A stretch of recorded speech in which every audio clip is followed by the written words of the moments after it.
Ay, hello, kumusta ka?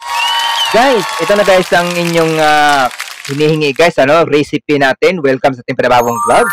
Ang sharing natin ngayon guys, itong ating custard cake. Oo, custard cake.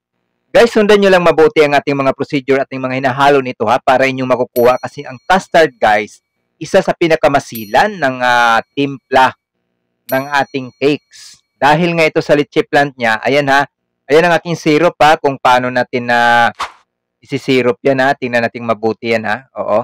Titingnan natin mabuti kung dapat yan talaga magiging medyo malapot ang ating syrup. Ayan. Kailangan pupunuin talaga natin yan. Basta pag nag-syrup kayo, kailangan lang hintayin nyo siyang maging malapot ng konti. Huwag yung sobrang lapot. Okay? Kailangan pupunuin nyo talaga ang gilid ng ating buong kabuuan ng ilalim ng ating molder. Oo. Ayan. Sunod naman natin yung paggagawa natin ng litchi plant. Andiyan naman ang ating sukat. Itong ating litchi plant guys ha, itong ating custard sa ibabaw, napakaganda nito dahil wala tayong hinalo kung anumang ibang ingredients dyan. Pero ang creamy yung pag-usapan natin guys, talagang hindi nakakasawa. Matakam ka talaga pag natikman po ninyo ang ating recipe nito guys. Kasi hindi tayo nakakaumay unlike dun sa mga napapanood ko na talaga namang maraming condenser, maraming iba, pero ito sa atin talagang alalay. Okay? Ayan na, titingnan natin mabuti. Pagkatapos sa tinona, ayan, titingnan natin mabuti ang ating dough naman dito sa ating custard na gagawin. Titingnan natin mabuti yan. Kasi, ang ating custard, hindi pwede na sobrang lambot ang ating dough. Dahil bubuhatin po niya ang lychee plant na sobrang lapad dito sa ating 8x12, 2.5 na custard cake square. Okay? Ayan ang ating or rectangle, Yan ang ating mga ingredients, ha. Basta matyaga lang po kayo dito, guys, Matyaga lang po kayong gumawa, makukuha at makukuha po ninyo. Isa na dyan ang papatunay sa atin din ng ating sasambuanga na talaga po namang nape-perfect na niya ang paggawa ng custard cake sa ilalim din ng ating pag-guide, shout out kay Sir John Ruel sa Sambuanga. Okay? Ayan, titingnan natin mabuti guys. Hanggat maaari, dapat ang inyong dough nito medyo may katigasan pa dyan. Oo. Dyan sa ating nagawa. Kung makikita po ninyo, ayan, medyo matigas nga. Mas maganda pag medyo matigas pa dyan. Talaga, oo. Mas maganda. Mag-alaga ng konting cake flour para mas makasiguro po kayo na hindi bababa at kayang buhatin. Ayan, ang ating litchi plant, mas maganda sasalain din natin, O, sasalain din natin para yung mga tirang buo-buo hindi doon kakapit sa ibabaw pag once na ito atin ang binabaliktad. Okay? Titingnan nyo guys kung ganyan kalaki ang ating molder, or kayong bahala kung anong klaseng molder yung paglalagyan. Oo, pero yan ang sukat ko.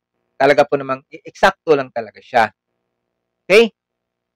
O, titingnan natin mabuti guys Ayan ang ating paglalagay dyan sa ating egg whites din.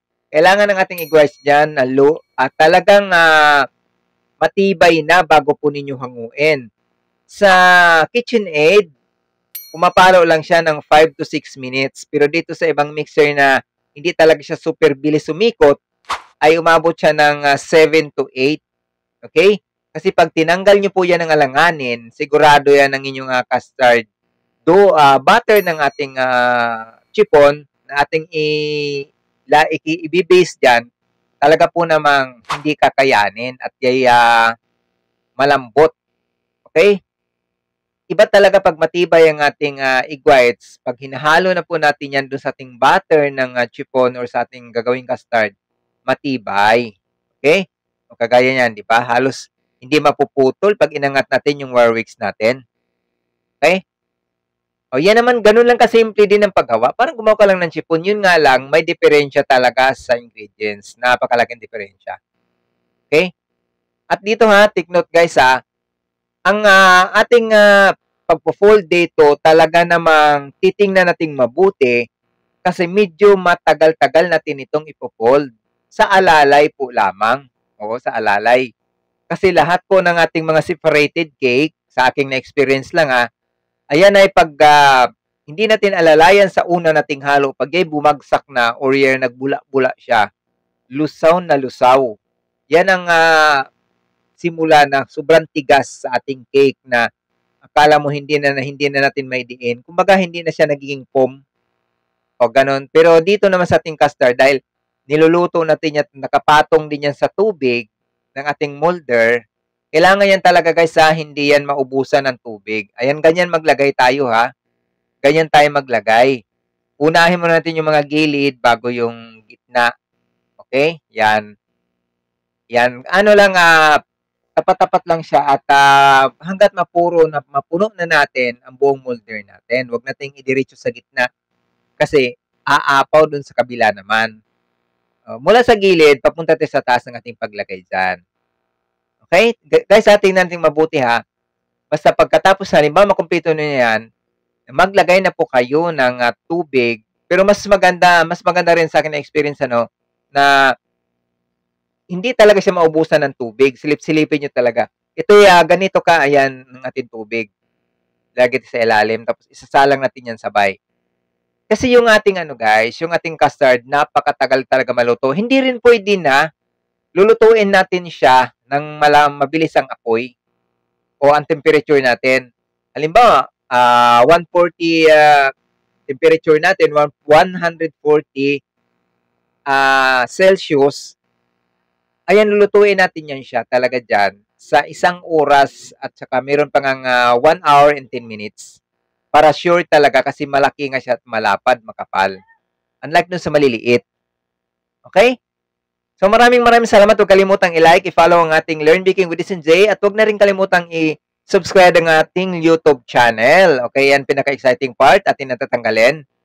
Okay? At ang ating personal account, Chisenos, paki-follow na rin. Maraming salamat sa nag-share sa ating mga videos, sa sumubok sa ating recipes. Maraming salamat sa inyo guys. Thank you so much. Thank you.